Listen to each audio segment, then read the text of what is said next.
Bora.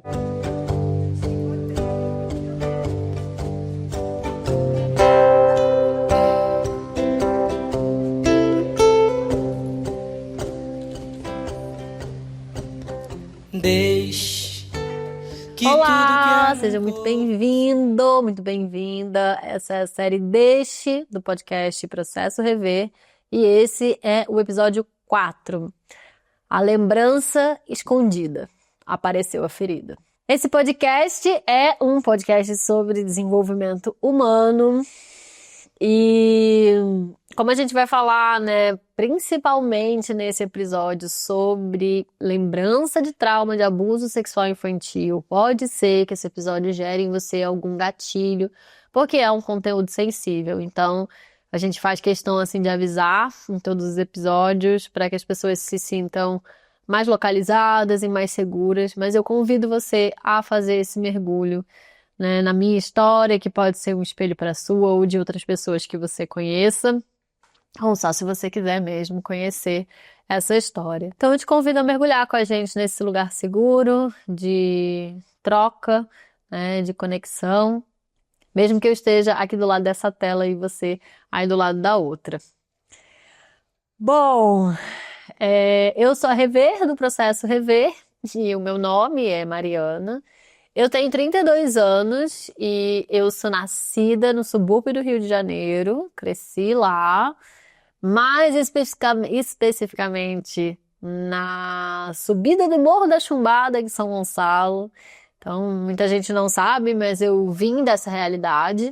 E hoje eu sou uma artista, terapeuta e comunicadora, né, uma mulher branca, de classe média alta, com muitos acessos, né, recursos, privilégios e uma boa rede de apoio. Então é a partir desse contexto, né, e com esse ponto de vista, desse lugar de fala que eu quero compartilhar com vocês algumas das experiências e descobertas que eu tive sobre traumas. Muito nesse sentido de também compartilhar que é super possível e viável a gente ter uma vida plena, mesmo depois de ter passado por alguma situação traumática muito intensa. Claro que, considerando também que eu tive muito suporte, muito apoio, sim, para atravessar essa jornada. Lembrando também que esse é um projeto incentivado pela Lei de Cultura Aldir Blanc, pela Prefeitura de Mairim, São Paulo, e é também um projeto do coletivo Casa das Guardiãs, do qual eu faço parte. Então a gente está lá no Instagram Casa das Guardiãs e também no Instagram Processo Rever. O podcast ele pode ser assistido ou ouvido, né? Ele é um videocast também. Aqui no YouTube, no Spotify. Então compartilhe com alguém que você acha que pode se beneficiar disso, ou nas suas redes sociais, no grupo da família, para já dar aquela causada, né? Com as tia, mas já também liberando as próximas gerações. E hoje eu quero compartilhar com vocês a minha história de lembrança desse trauma tão delicado, assim, dentro da vida de um ser humano, né? Então, bora lá. A gente já falou no primeiro ou no segundo episódio, não me lembro muito bem, alguns dados atualizados de abuso sexual infantil, em que uma em cada 4 meninas e 1 em cada 6 meninos são abusados até os 18 anos. É um índice muito alto, de que 70% desses casos acontece em casa e que 88% dos casos acontece com mulheres. E lá no primeiro episódio a gente trabalhou muito assim essa conexão do porquê, né, isso acontece tanto, da onde vem essa estrutura? É porque os seres humanos são essencialmente maus e pedófilos? Não. Então a gente já conseguiu ter essa visão um pouco mais ampla e hoje eu vou adentrar um pouquinho mais na minha história. O Bessel van der Kolk, que é esse médico que eu estudei bastante para trazer um pouco mais de pesquisas e outros casos que não fossem só o meu, né? Ele fala que o que acontece com uma pessoa traumatizada é que ela se sente cronicamente insegura dentro do corpo dela.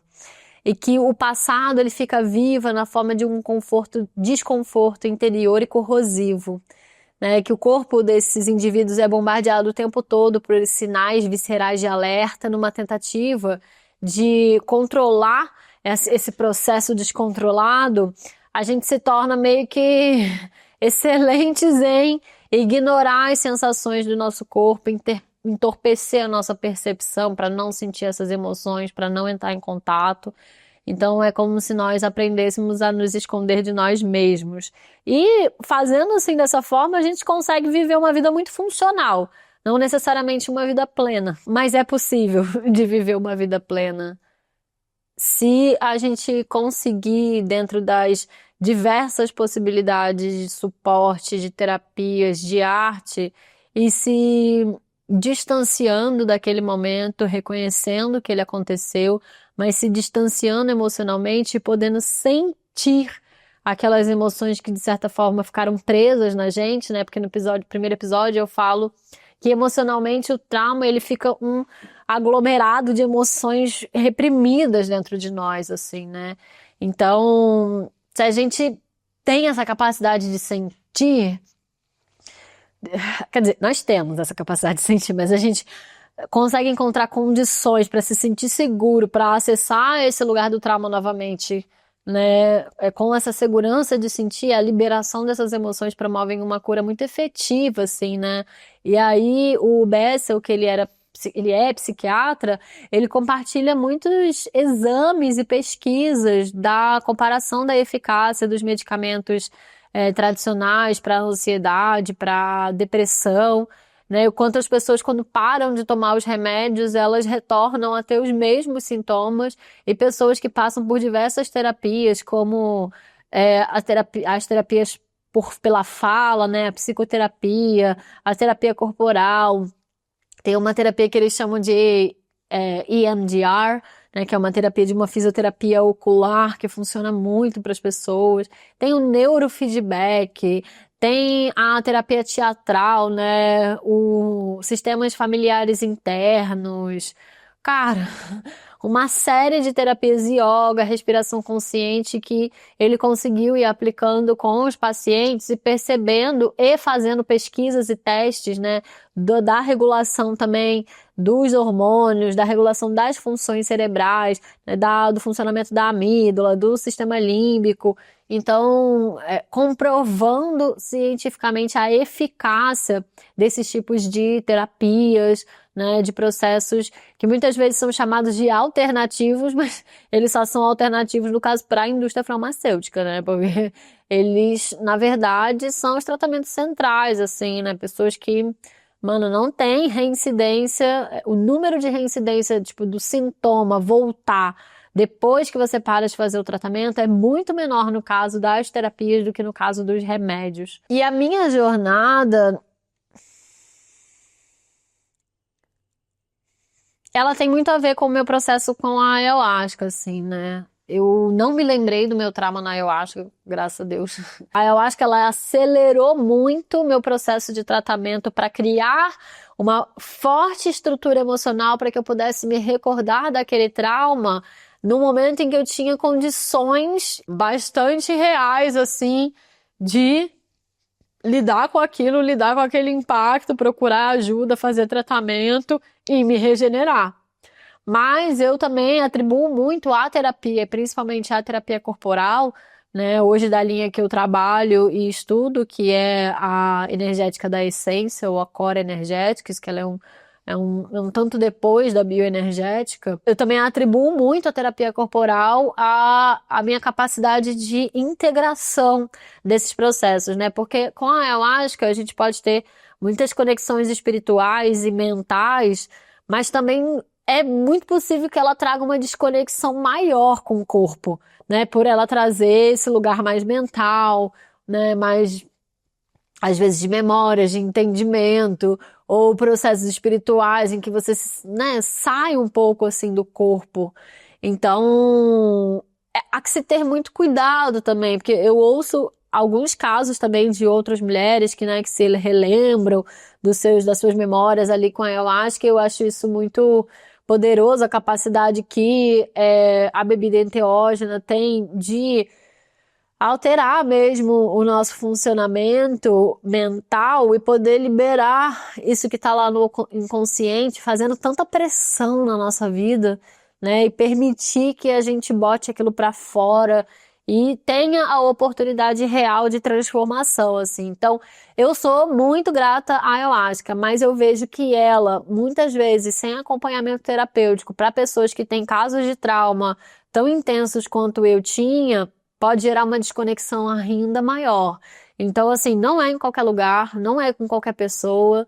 Graças a Deus, nos ambientes que eu frequentei, eu sempre tive suporte, eu sempre tive pessoas que acompanhavam a minha situação, que me davam orientações, né, profissionais, psicólogo. Há que se ter muito cuidado também da gente achar que a gente vai se curar tomando ayahuasca. Não, não é simples assim. Não é simples assim. E o processo de relembrança de um trauma tão intenso, ele mexe muito com a nossa mente, muito, mexe muito, muito mesmo. Então, tanto que o meu próprio corpo, ele teve ele criou um afastamento, assim, da ayahuasca no momento que eu me lembrei, né? Eu não conseguia mais tomar a bebida porque me dava muita dor de barriga. Eu já tava com muita diarreia, então não dava para tomar a bebida, assim. Eu tava um processo muito inflamado, muito complexo. É, e foi o próprio corpo, assim, né? Dando esse espaço, porque até mesmo o processo de me aprofundar, de ir muito no mental ou no espiritual, eu não tinha condições de nada daquilo naquele momento. Eu precisava, na verdade, era integrar, assim, ficar o máximo acolhida e contida que eu pudesse. Foi difícil para mim, porque era fonte de nutrição, assim, espiritual muito grande para mim, né? Eu tenho uma grande devoção no trabalho da ayahuasca, assim, né? Dentro de rituais com a ayahuasca, num caminho, assim, da verdade mesmo, né? Não a única verdade, mas de estar caminhando na verdade. Então, para mim também foi um pouco assim, nossa, né? Meu grande suporte emocional eu tive que achar em mim.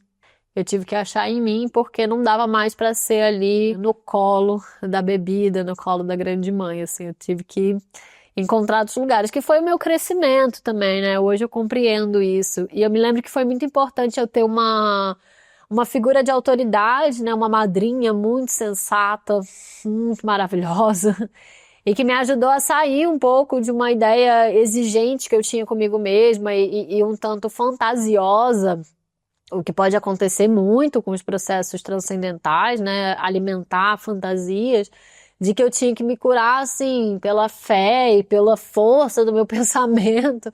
Então, isso pode ser muito doloroso, pode piorar bastante o trauma. Então, graças a Deus, eu sempre tive terapeutas que compreendiam o funcionamento da bebida, que respeitavam e que estavam ali me dando suporte para que eu conseguisse achar discernimento entre as coisas que eu, às vezes, mergulhava na minha mente, o que eu sentia, o que eu acessava e o que que era do aqui e agora, né? Desse momento de voltar pro corpo. O tempo todo essa ideia de voltar pro corpo. Antes, né, de eu me lembrar do trauma, quando eu comecei esse processo de autoconhecimento mais profundo e de certa forma, de um reset, assim, do meu corpo e da minha psique, das minhas emoções, da minha mente, que foi nessa jornada com a ayahuasca, eu decidi meio intuitivamente, assim, ficar sem me relacionar com ninguém, né? Sem beijo, sem sexo, sem troca, sem flerte, sem nada, assim, realmente não era um voto de castidade, não era isso, era uma necessidade de concentrar a minha energia em mim e me viver aquilo, porque eu percebi, né, lá mais ou menos assim, no fim de 2018, eu percebi que, cara, que as minhas relações, elas eram muito desequilibradas, sabe? Que vinha com muita dor, assim, e projeções, sabe? Esse lugar, assim, de um pouco querer ser salva por uma relação que me trouxesse o amor, né? De projetando essa ideia de viver o amor que viesse do outro. Então, eu fiz essa escolha de ficar 3 anos, né? Não foi assim, vou ficar 3 anos. Eu decidi que eu ia fechar esse campo. Falei, mano, só me relaciono quando eu tô bêbada. Aí eu escolhi parar de beber e escolhi parar de transar também, né? Não acho que ninguém precisa fazer isso, mas foi a minha história. Mas as minhas dores, as consequências do trauma, elas não apareciam só nas relações sexuais, tá ligado? Elas apareciam, tipo, quando eu tava criando alguma coisa artística, um projeto, alguma coisa que viesse mais, assim, desse lugar meu mesmo, sabe? Da minha criatividade, que não fosse necessariamente eu trabalhando para algum projeto já estabelecido, assim. Nesse lugar da minha expressão. Então, eu tive muitos momentos de tentar trabalhar a minha expressão, de trabalhar essa comunicação, essa arte, mano, eu desistia. Eu fazia e desistia. Sentia, assim, uma fraqueza muito grande dentro de mim. Mesmo, sabe? Porque é como a gente falou lá no episódio 2 assim, né? A sexualidade, ela, tanto para a relação sexual, para a relação afetiva, quanto para nossa expressão no mundo, para o nosso trabalho criativo, é a mesma fonte. Vem tudo no mesmo lugar. Então, se tá machucado, a dor vai aparecer em todos esses lugares, entende? Então, foi ali que eu fui tendo insights, assim. Eu falei, cara, tipo, mano, eu já me trato tanto, faço tanta terapia, tomo tanta ayahuasca. É, o que é que tá rolando, mano, que eu ainda não consigo estabelecer emocionalmente? Eu lembro que teve uma época que a minha intenção em todos os trabalhos espirituais de autoconhecimento e terapia era conquistar equilíbrio emocional. Eu consegui. Foi com muito trabalho e muito esforço, mas eu consegui. Mas eu lembro que eu tinha isso, porque, tipo, por vezes algum gatilho me deixava numa situação muito pesada de dor e de depressão, e aí eu ficava meio enterrada no quarto, assim. Muita projeção nas relações com os homens, assim, né? Eu acabava. Por mais que eu tenha ficado sem me relacionar durante esses 3 anos, eu me apaixonei. Meio que não tão platonicamente, mas me apaixonei por pessoas que eu não, de fato, me relacionei, assim, não fui fundo. Então, mesmo que eu não tivesse ali me relacionando de fato, eu lembro que eu ainda criava essa fantasia, sabe? A idealização, quase como se eu quisesse reeditar a minha trágica história com os homens. Só que agora de um lugar adulto, né? Querendo, mano, conhecer esse amor respeitoso, um amor meio divino, assim. Porque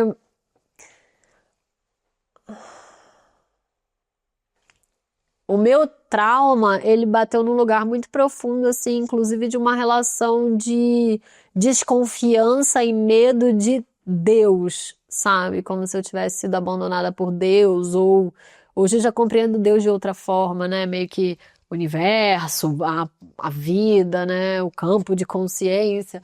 Mas eu realmente me senti assim, abandonada, tipo, um pouco morta em vida, assim, sabe? Tinha muita vontade de não estar aqui. Minha mente viajava bastante, criando ideias e imaginando coisas que nunca aconteciam, muita idealização, assim, nesse campo das relações, porque, na real, eu não queria viver de fato. Eu não queria que aquela relação acontecesse de verdade. Eu queria ficar criando ela dentro da minha mente, até porque eu sou diretora, atriz, e aí era muito boa de inventar todos os detalhes perfeitos e magníficos, e eu não precisava sentir nada, na verdade, entendeu? Era, aquilo me alimentava, me dava um certo prazer, mas eu não precisava enfrentar, sentir os pavores e os gatilhos que uma relação real me trazia. Então, isso acontecia bastante comigo. E quando eu fui me abrir de novo para as relações, quando eu falei, não, aí agora eu quero. Cara, aí,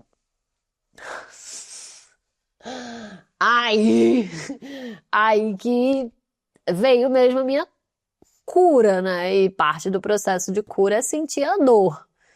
Então, veio forte, veio intenso, assim. Porque a própria potência daquela energia que foi regenerada dentro de mim, que eu fiquei cuidando de mim, eu comigo mesma, sabe? Que eu não ficava trocando aquilo à torta e à direita só por trocar, só porque tem que trocar, porque depende um pouco do outro, assim, né? Ela me deu estrutura para eu lidar com o impacto dessa lembrança. Então, ter vivido esse momento foi importante, mas quando veio, o impacto foi forte, o impacto foi bem forte. E a minha lembrança, ela ela se deu num contexto meio cotidiano, assim, né? Eu tive uma relação que quando essa relação se concretizou, tipo, era uma pessoa que eu já tinha já era meio apaixonada, assim, há um tempo. E quando eu tive um contato de fato ali presente, quando a gente de fato ficou e ficou junto, foi dias depois eu tive a lembrança das memórias. Antes de ter a lembrança das memórias mesmo, eu já comecei a ter um processo somático de medo. Então, eu comecei já ali a ter diarreias que não passavam por nada nesse mundo, todos os tipos de remédios que você pode imaginar. Alopático, não alopático, medicina indígena, medicina chinesa, medicina ayurvédica, nada, nada ajudava, mesmo assim. Diminuiu um pouco, mas diarreia mesmo tinha bastante, que era um medo que estava muito cristalizado dentro de mim.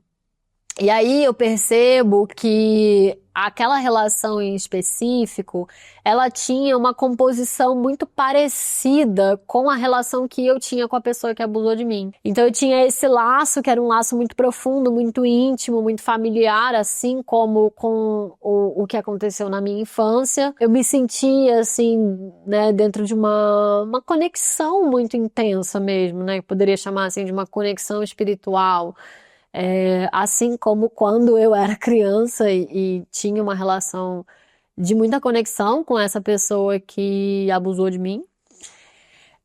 Mas também na personalidade. A personalidade tinha coisas parecidas com a personalidade do abusador, assim, né? Tinha uma coisa muito sedutora, muito, muito belo, então, que me encantava muito, assim como eu me encantava lá quando eu era criança, né? Eu só percebi isso bastante tempo depois, né? Depois que eu já tinha passado pela lembrança, pelos tratamentos, assim, eu fui vendo que, na verdade, combinou muito, né, com o cenário que eu tive lá atrás, e isso foi que trouxe o disparador, assim.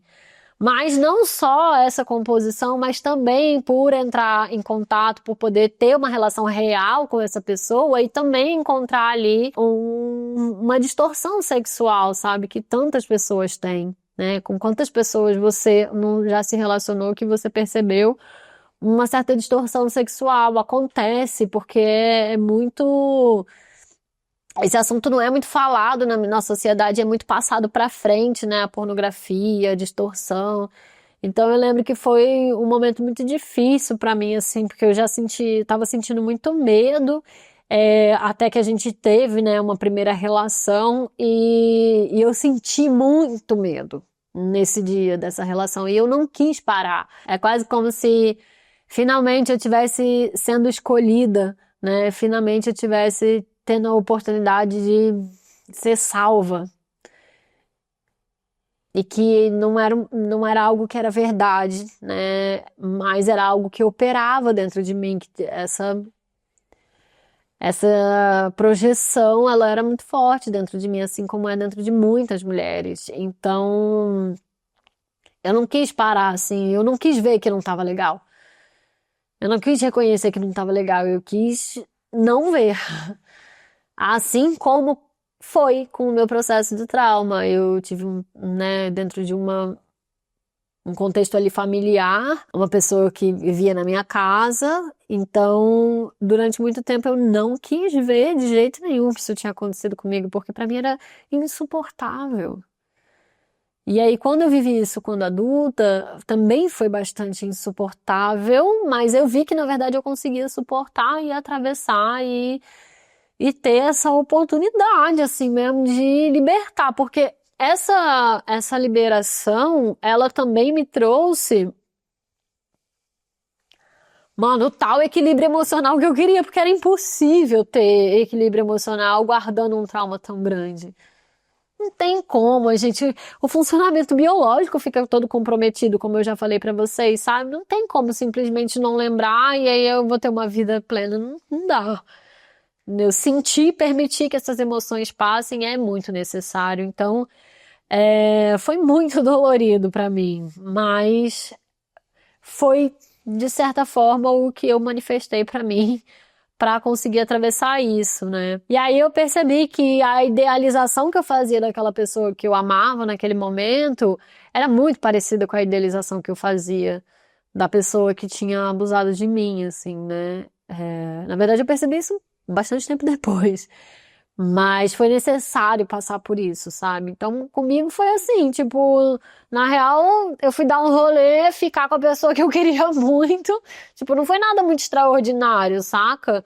Mas foi isso que disparou a minha memória, assim. E aí, teve uma coisa que aconteceu antes também, um pouco antes dessa relação, que eu acho que abriu bastante as portas pra isso. Fazer uma sessão de tantra com uma terapeuta tântrica, mais ou menos um mês antes desse processo de lembrança. Cara, foi muito ruim, assim. Porque eu procurei uma terapeuta indicada, mulher, né? Nunca cogitei fazer com um homem. Tinha ouvido algumas amigas, né? Já tinham feito sessões e tal, então, com resultados positivos. Então eu fui achando que ia ser bom, né? E lembra, assim, era final de 2021, então foi numa época que a Covid, ela deu uma suavizada. E as pessoas tentaram começar a dar umas interagidas de novo, assim, depois ela deu uma piorada, as coisas fecharam de novo. Então, tinha esse contexto pandêmico também por trás, sabe? Quantas pessoas não passaram tantas transformações na pandemia, né? Tanta sombra. E a minha foi essa, assim. Foi foda. E aí eu fui nessa sessão de Tantra e aí a terapeuta, eu achei que ela foi muito irresponsável, assim, tipo, muito. Ela tava ali, né, fazendo a técnica, me estimulando. Primeiro ela faz toda uma massagem e depois você entra na parte do estímulo, assim, né? E aí, ó, tinha, né, os aparatos, os vibradores e tal. E eu lembro que era um negócio muito forte, assim, sabe? Muito intenso. E aí ela foi, tipo, cada vez mais indo intenso. E aí teve uma hora que eu, né, fui ter um orgasmo muito forte e aquilo me assustou. E aí quando a energia foi subir assim, eu travei o pescoço pra trás. E nisso que eu travei o pescoço pra trás, nossa, mano. Subiu a energia assim no meu corpo e pá! Bateu aqui assim. Porque eu travei assim, bateu. Nossa, cara, mas deu uma dor, deu uma dor. Parecia que alguém tinha jogado tipo uma bigorna de ferro soltado na minha cabeça, assim, que eu tava deitado no chão. Caralho, eu fiquei uns 3 dias com uma enxaqueca bizarra. A terapeuta me acompanhando, falando que talvez eu tivesse que ir no neurologista, porque poderia ter machucado, sério. Nossa, cara, foi bem difícil, assim, sem falar que expande muito também, né? Eu fiquei muito aberta, assim, depois. Às vezes a pessoa que não chega com cuidado, que não faz uma anamnese muito boa, sabe? Que tem essa ideia, assim, da coisa muito intensa, é o que funciona e super me machucou, assim. Mas eu acho que colaborou para abrir esse campo mais profundo, assim, de perceber que eu, na verdade, carregava um trauma muito sério. E aí, mano, o que aconteceu? Antes, né, quando eu fui ficar com essa pessoa, fui ter um encontro com ele, mano, eu tinha muita diarreia, brother. Eu tinha muita diarreia e era medo, e na época eu não sabia que era medo. Tipo assim, eu só comecei a ter uma diarreia que não passava, daí a gente ficou e a diarreia piorou, e aí não passava, e eu fazendo dieta, e aí eu fui no médico, e aí eu tomei antibiótico, e aí eu tomei anti-inflamatório, e aí eu tomei uns lactobacilo caro pra cacete, e aí, tipo, não melhorava nada. Nada melhorava. Aí eu fui fazer uma biópsia, fazer uma colonoscopia, uma biópsia pra ver se eu tava com câncer. Foi bem difícil, assim. E eu emocionalmente tava estraçalhada, assim, sabe? Porque ao mesmo tempo eu tinha lembrado das memórias, eu tinha confirmado que eu realmente tinha sofrido um abuso na infância, durante alguns anos, assim. Só que eu não conseguia fazer essa correlação de que a diarreia em si era medo. Aí eu fui estudar, né? Fui pesquisar, fui ler mais uma vez A Doença como Caminho, que é um livro que sempre me guia, A Metafísica da Saúde, né? Fui tentar entender o que eram aquelas emoções, o que o intestino representa. E, na real, o intestino, ele está completamente ligado, completamente conectado ao nervo vago, né? Que regula o nosso sistema simpático e parasimpático. Então, quando a gente está assim no movimento de alerta muito grande, o sistema simpático funcionando, que é para você correr, fugir, e aí aquele cortisol todo no meu corpo, assim. Então, toda vez que eu tinha um gatilho de medo, eu, às vezes, eu não conseguia segurar, assim, sabe? E era diarreia de água pura. Então, eu não conseguia mais absorver a vitamina dos alimentos. Aí eu comecei a emagrecer, ficar um pouco mais fraca, porque, cara, foram 4 meses de diarreia contínua. 4 meses de diarreia contínua e 2 anos de constantes diarreias, mas não mais contínua, não mais todo dia. Mas foram 4 meses todo dia. Eu lembro que eu conseguia comer, ainda assim me dava diarreia, mas não dava na hora, dava um pouco depois. Que eu conseguia comer, tipo, cenoura cozida, batata cozida, ovo cozido, arroz branco cozido, banana prata e bifum, arroz de macarrão. Era tipo, era o que eu conseguia comer e comecei a procurar tratamentos e tomar algumas suplementações para tentar segurar as vitaminas, porque pelo meu sistema digestivo mesmo, assim, não passava, sabe? E aí, aos poucos, eu fui compreendendo, né, que o que eu sentia ali era muito medo. E acabou que, logo em seguida, essa relação nem seguiu, assim, da forma como eu queria, né? Mas eu continuava convivendo bastante com essa pessoa e, cara, fui percebendo vez a vez, assim, que toda vez que eu ia encontrar, e não era tipo eu ia encontrar um encontro nosso, era um grupo de amigos, né? Então, vamos no mesmo lugar, tipo, a pessoa vai estar. Eu encontrava, era pra mim um gatilho de diarreia. Porque um gatilho de medo muito forte, né? Porque cara, que aquela pessoa, ela virou pra mim uma tela de projeção muito forte do que eu precisava ver que estava dentro de mim. Então o medo não era dele, né? O medo de verdade era de quem fez o que fez comigo. E eu não tinha percebido antes o quanto o medo operava na minha vida e era uma emoção muito intensa que me prejudicava muito, assim, que estava meio que no controle das minhas emoções. E essa diarreia, ela quer meio que assim se borrar de medo, né? A gente fala isso naturalmente porque assim é. E quando o sistema nervoso ativa, né, essa conexão com os intestinos, quando a gente está nesse estado de alerta, é isso mesmo que acontece, né? Tipo, a diarreia, ela acontece quando a pessoa tá sobre uma carga psíquica tão grande que ela não consegue, ela precisa se libertar daquilo, soltar tudo completamente, sabe? Ela não consegue digerir, transformar e jogar fora o que não foi bom, sabe? Não tem esse processo digestivo nem fisicamente e nem emocionalmente. Né? É tanta carga que você precisa só vazar. Então também foi necessário eu passar por isso e eu tive que entrar numa jornada de tratamento muito intensa de 3 anos do intestino. E esse tratamento do intestino, na verdade, foi um grande tratamento emocional, porque eu tive que olhar muito para as emoções também que estavam conectadas aos processos do intestino ali, o que me disparava, qual era o gatilho, por quê. Então, quando eu me abri de novo para as relações, na verdade, aí que começou o meu trabalho. Quando eu fechei, eu meio que estava ali me regenerando, criando uma estrutura para lidar com o que estava por vir, porque é aí que começou o meu trabalho. Não foi só nessa relação, né, que eu tive essas limpezas, assim, mas essa coisa mais intensa do medo, da diarreia, da lembrança mesmo dos fragmentos de memória que eu tive do abuso, eles foram a partir desse disparador. Então, mano, pode acontecer de várias formas, sabe?